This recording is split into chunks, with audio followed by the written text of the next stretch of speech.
হঠাৎ একদিন খবর এলো সাথী নাকি বিয়ে হলো আমার অজান্তে। এখন বলো দেশে যাব কার আশাতে, এখন বলো দেশে যাব কার আশাতে।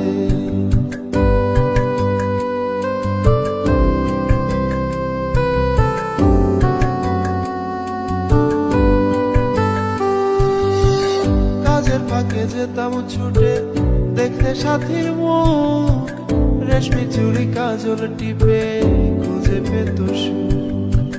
কাজের ফাঁকে যেতাম ছুটে দেখতে সাথীর মুখ, রেশমি চুড়ি কাজল টিপে খুঁজে পেত সুখ।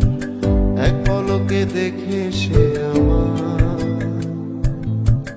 আসতো ছুটে বুকে জড়াতে।